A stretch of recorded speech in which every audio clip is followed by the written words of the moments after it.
Okay. It's my great honor and pleasure to be here today to address one of the plenary speeches in this conference. I'm extremely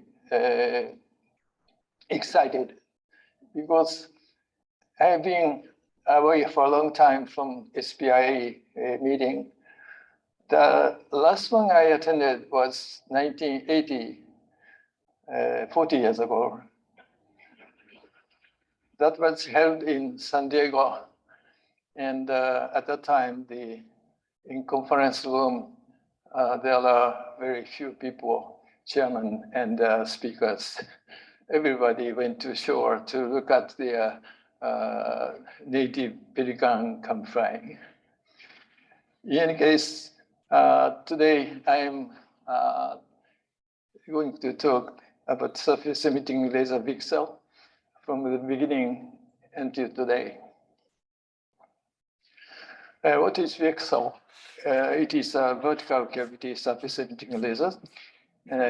Light is vertically emitted from the surface of the substrate, manufactured substrate. And now the VCSEL, everybody uses it. For example, local area network, computer mouse, laser printer, face recognition in the smartphone, optical coherent tomography in medical doctor, laser LiDAR in many mobiles, and optical interconnects in supercomputers and optical data transfer systems. There were a lot of problems in striped lasers when I started the research. Because in Wafer, we manufacture the structure of the semiconductor laser, double heterostructure and so forth, and cut into bar and coat the surface of the cleaved surface in order to protect from the oxidization by water and the oxygen, and then cut into pieces and then bonding. So there are a lot of processes until we got the final stage of the semiconductor laser. So I thought, and I set the strategy of my research by choosing three things. One is the monolithic fabrication. Wafer stage, we had to manufacture the semiconductor laser. That is the most important target. And secondly, I imagine to have the single mode operation, single transverse and single longitudinal mode. Because at that time, the dawn of the optical fiber communications, we need a single mode lasers. And the thirdly, receptibility of wavelengths, which means we could have the same wavelength of laser many times repeatedly. So three things. I was studying on the H-terminal lasers and the DFB lasers, but three things are not fulfilled by existing lasers. So I thought. Then March the 1977, I got the idea of surface emitting laser. This is the sketch of my laboratory notebook. So when we made the very thin laser, and in that case, we could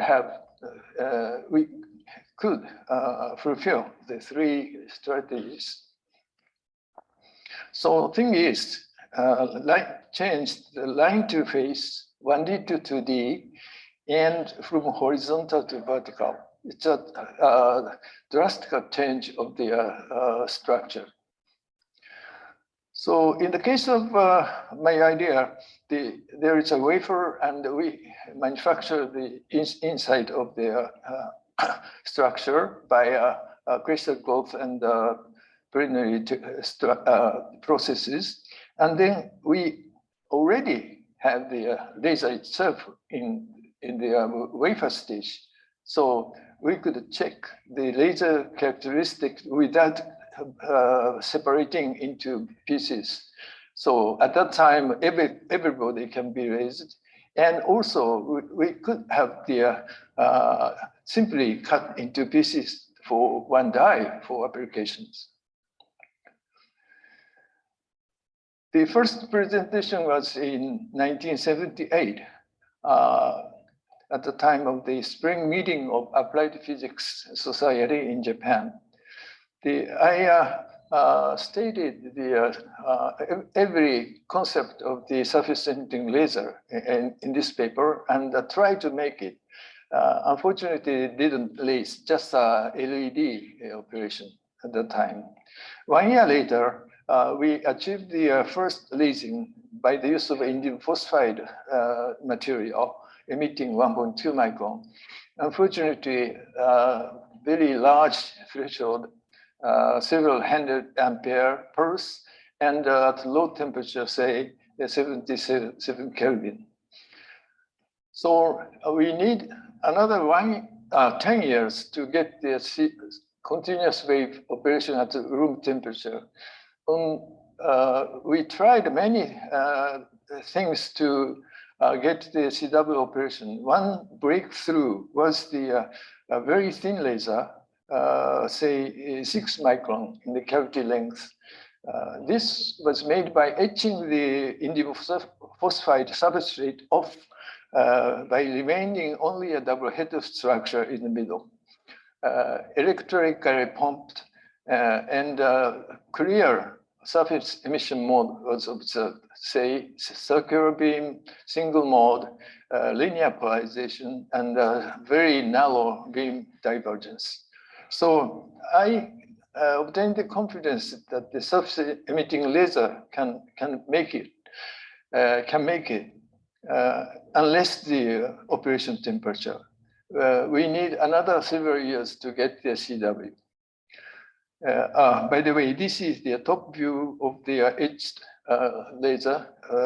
The white portion is the etched surface. The light is coming directly from this side. The left-hand side is the CW laser, which was obtained in 1988 with the Professor Koyama. And we employed the MOCVD crystal growth for gallium arsenide system and put the electric drag reflector mirrors for both sides higher than 99.7%. And also heat sinks improved. So this is the first CW operation in surface emitting lasers. Right-hand side is the Jack Jones laser. He's here 1 year later to operate the CW operation also, and with low threshold current. I think these two events encouraging people to get into the research and the development of surface emitting lasers. By the way, this is the plot of the CW operation. Left-hand side is the IL characteristic. Horizontal is the current, and the vertical is out of power. Clear break of the IL characteristics. At that time, we used the analog XY recorder to plot the characteristics of the laser. Right-hand side is the spectrum, very clear single mode operation as achieved. Also, this is the pen recorder plotting. Now our computer does it.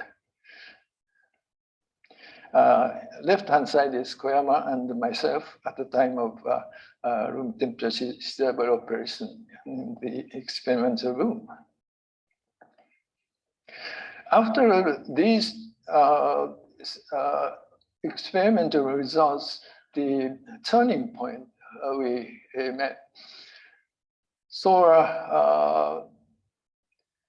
for example, at the end of the 90s, the mass production started for local area network applications and laser printers and so on. Another important thing is Berliner Mauer was destroyed, and the defense money of the United States and the European countries went to the innovation. So surface emitting laser research and development was well funded by DARPA and also in European EC research sectors. So this is the social impact of the innovation of the surface emitting laser in the world. And the competition occurred for reduction of the threshold current from 90 to 2000. Those are the examples of the research and development, university and industries. And also important technical thing is the quantum wells and dots were introduced, and also aluminum arsenide oxidation to control the mode, optical mode and the current confinement. And also high quality conductive mirrors have been developed. Another thing is the in the United States, National Nanotechnology Initiative, NNI, was launched by government of the United States. The homepage of the Washington, D.C., they say the vertical cavity surface emitting lasers are another device. Another means the HEMT is one device for innovation. And the realize the super lattices with the nano structure films. Pixels were first demonstrated in the 1970s by the Tokyo Institute of Technology and so forth. The real device is something like that.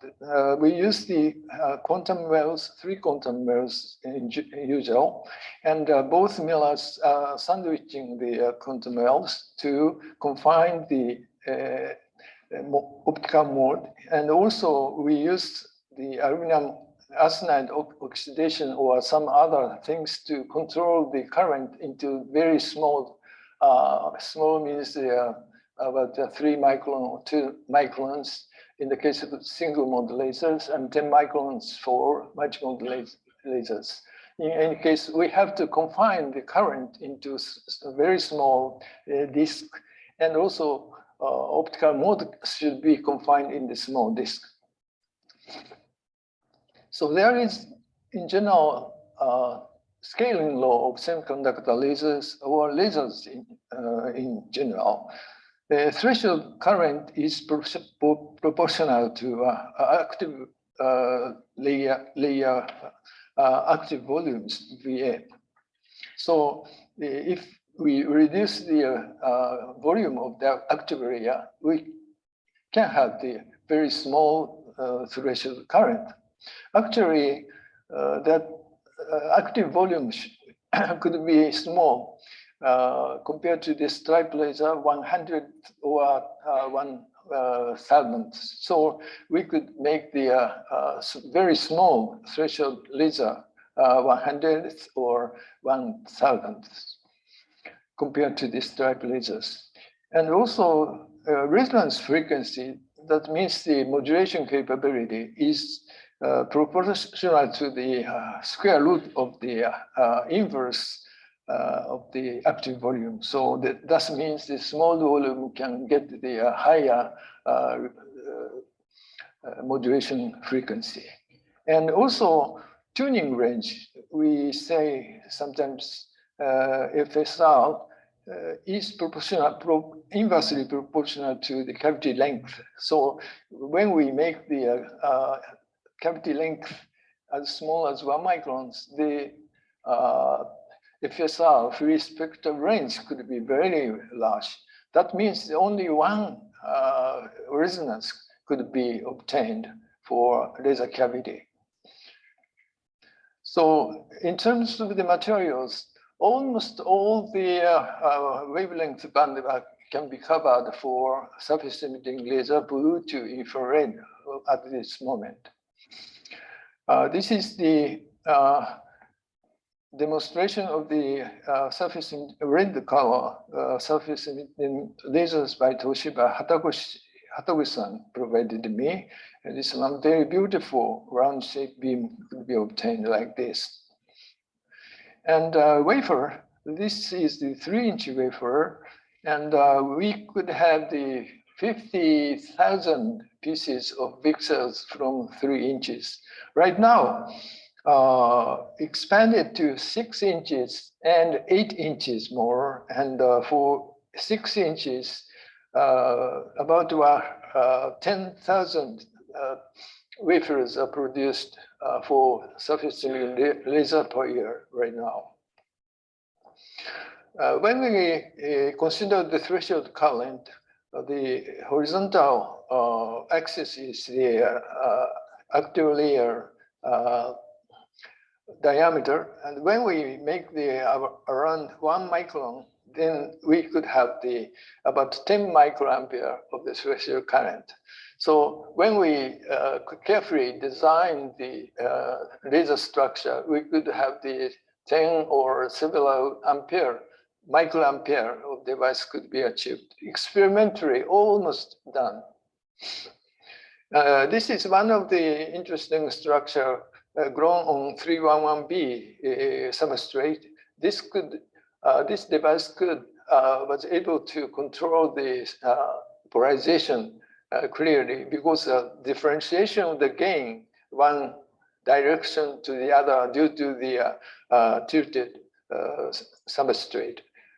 In any case, in the case of surface laser, polarization control is very important. Any laser can operate in linear polarization, but sometimes it is changed the direction or switch over.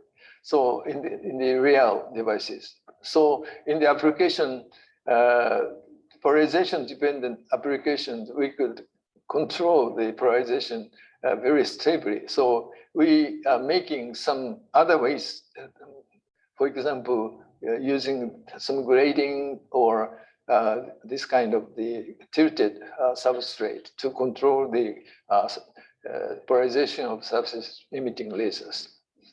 Another important thing is the wavelength tuning. This is the mechanical tuning, first mechanical tuning in 1999. My student Yokochi, he's in here today, made this experiment. By screwdriver, like tuning rod can tune the wavelength of the continuous tuning of the wavelength of surface emitting laser. Experiment is very simple. Just put the whole things into a nitrogen bath and change the position of the external mirror to change the space of the laser itself and the external mirror. So we can tune the frequency very continuously. At that time, 80 angstrom was a tuning range. Later, Professor Koni-chan Hasanai, she is here today also. In 1995, her group demonstrated the MEMS-based tuning VCSEL. This particular photo is from my colleague Fumio Koyama. We can make the cantilever to control the thick space of laser cavity, so we can tune the continuous tuning of the laser frequency. Also, Koema made the wavelength temperature insensitive laser by carefully designing the cantilever structure. When the temperature changes, the cantilever can compensate the change of the wavelength of the cavity length, active layers. So we can make a temperature insensitive laser by using this concept. Also, a couple of cavity VCSEL. This is a multimode laser. We could have the very high direct modulation capability because of the coupling of two cavities. The initial idea was by Kobayashi of NEC. He's here also today for stripe lasers. But Koyama introduced the idea, the transverse coupling of the cavities in VCSELs. So their calculation, recent calculation shows that the 100 gigahertz of bandwidth could be achieved.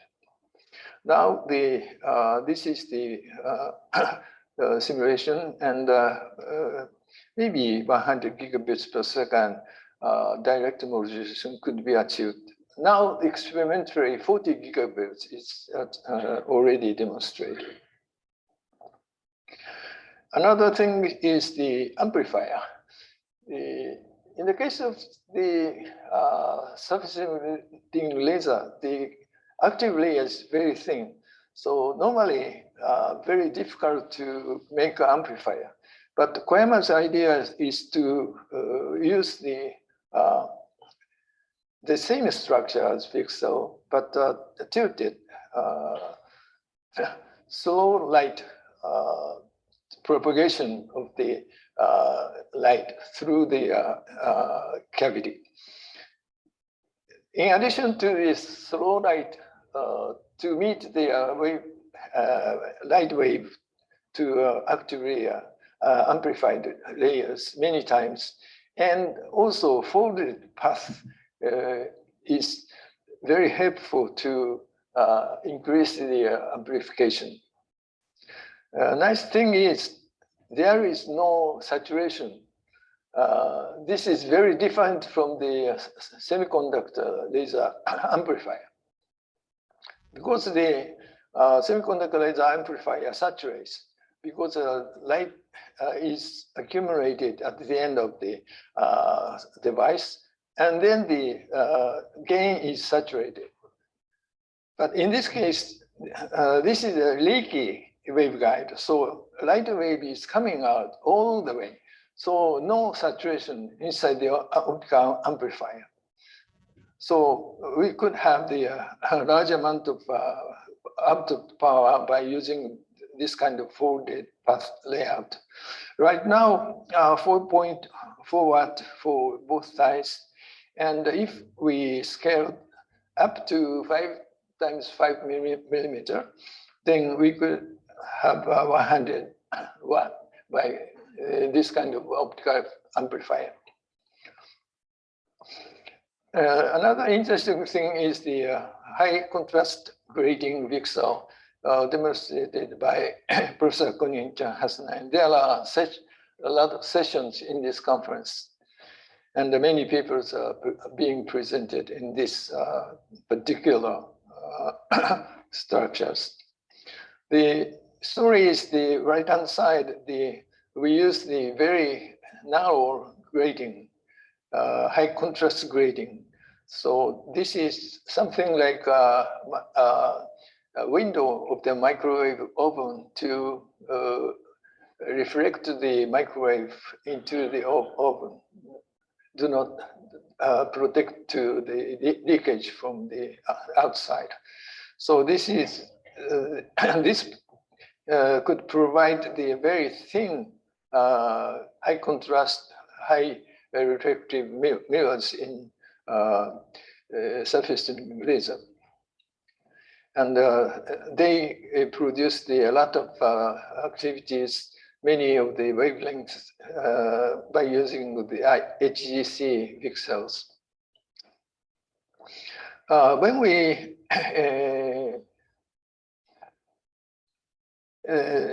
consider the advantages of VCSELs, so the first thing is very small volume and short cavity, and this gives us the low power consumption and very pure spectrum operation. And continuous spectrum tuning can be achieved by a single resonance. And high-speed modulation as high as 100 gigabits per second could be achieved. Now several tens of gigabits. The easy coupling to optical fibers, because the circular beam, and we can control the size of the beam very easily. So we have the high efficiency of the optical fiber coupling. And the monolithic fabrication like LSI, so MEMS is one of the example for vertical integration. And wafer level probe test. This was the first consideration we thought of, but actually now the process technology are matured. We don't need any of the probing tests. Everybody works. And the two-dimensional array, of course, the two-dimensional things. So we could scale up, limiting the size of the wafer. For example, if we use the full 8-inch wafer, 30 centimeter, everything is worked, then we could have like a cooking pan, kilowatt output power could be achieved. And also vertical stack integration, as I said, the micro lens structure can be stacked like a smartphone of the three-dimensional face recognition system. And so first, I thought about the single mode lasers, like left-hand side. Its size is 1 micron or 2 microns in diameter, and wavelength is single, and the transverse mode is single. So application for optical mouse, laser printer, wavelength scanner, face recognition, atomic pumping, and display. Those are from the single mode laser. On the other hand, when we increase the size of the active layer, say about 10 microns, then many transverse mode like double circle or the 2i or many of the transverse mode appears. Then associated with the change of the refractive equivalent refractive index of the transverse mode, the wavelength itself became the multi mode. So multi transverse and the multi longitudinal mode operation achieved by controlling the same structure, but the change of the size of the pixel. So in that case, the multimode fiber, like plastic fiber, could be combination in local area network, Ethernet, and active optical cable, AOC, and optical interconnection, supercomputer and the data center, and high power array for pumping, and LiDAR system. So we have the two kinds of applications, single mode and multi. Very busy slides.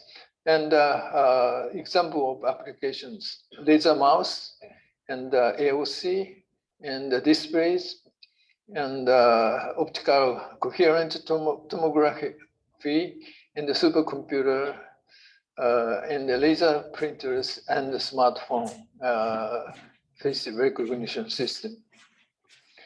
This is a laser printer example by Ricoh, the highest resolution machine from Ricoh for 4800 dot per inch. Right-hand side is the direct printed picture from the Ricoh company, and the left-hand side is the magnified microscopic view. I try to take it. The central white portion is the violin's G string. So we can clearly recognize that is a digital printer. So magenta, black, and white, and so forth, color are dotted and clearly separated by laser printing lasers. They use the 4x10 arrays for this particular machine. Xerox was initiator of laser printer. And also, when we use the tunability, fast tunability, we could make optical coherent tomography with the very high speed operation. This particular experiment is by Santec. I am the examiner, and the right-hand side is the whole eye picture of my right-hand eye. And when I was inspected for right-hand side eye, left-hand side eye can look at the displays. So this is just like a real-time operation. So I didn't have to open eye for a long time by the request of the medical doctor. So this is very comfortable for patients to be inspected. They use the very high speed tuning of the VCSEL by MEMS technology. So Santec is displaying this machine in the BIOS exhibit in this conference. And also, this is the courtesy of the Conductor Hasnine. And this is the VCSEL arrays in 3D sensing for by Apple iPhone. But she demonstrated for a long time years ago by the concept of this triangularity, the measurement of the distance. The left-hand side is the VCSEL arrays and micro-optics diffractive elements to make a structured light and flash to the face. Important thing is the wavelength.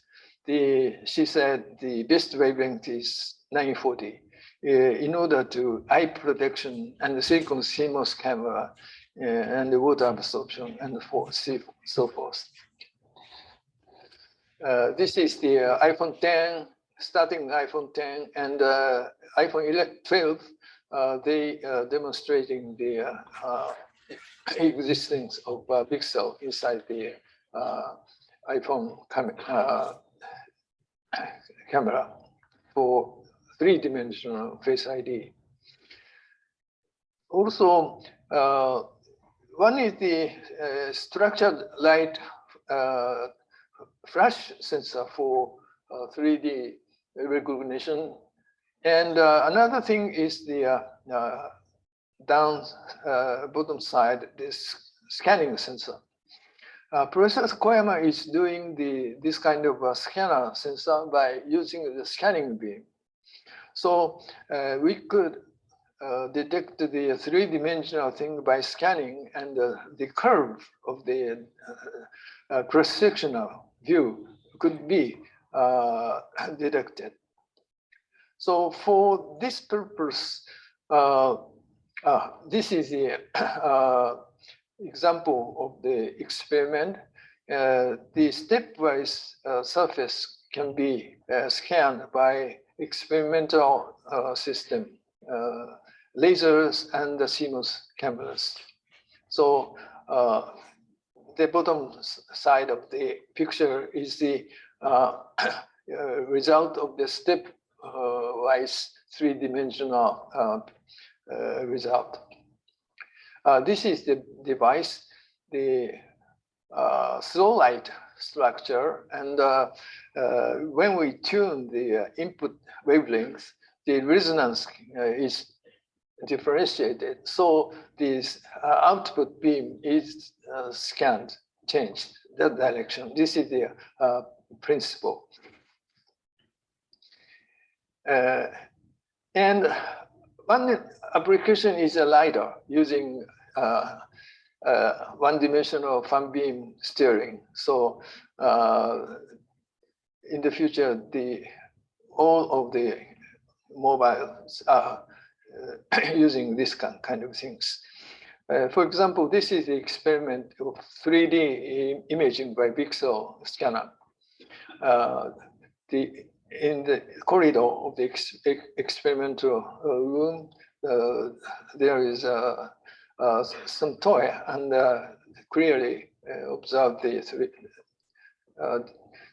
picture of the experiment. And LiDAR, already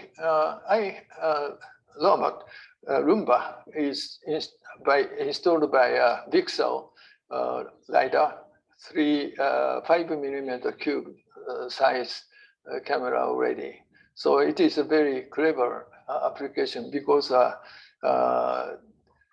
the collapse of the Roomba machine doesn't hit the people. So this is a light application. So in the future, of course, the LiDAR should be installed in the rear car. These two small thing is a mini car of my grandson, and even the mini car can be installed by LiDAR in order to avoid the collapse of the mini car by kids playing to a collapse of the wall. VCSEL market forecast is around $3,600 million by 2023. And in summary, VCSEL was born small, started from minor limitation, as I said before, and generating a big innovation and industries right now. And future of the VCSEL photonics born featuring the high speed and the parallel interconnects in big data centers and our office use, and the 3D ranging and recognition of things in automobile and face and many things, and also reaching 10 kilowatt power applications for manufacturing and so forth. And the future device and material, very small power VCSELs for RGB, organic and oxides, and the coherent array and beam steering, and very high power. In the future, we'll generate smarter ideas never thought. It depends on the young generation. Thank you very much for kind attention.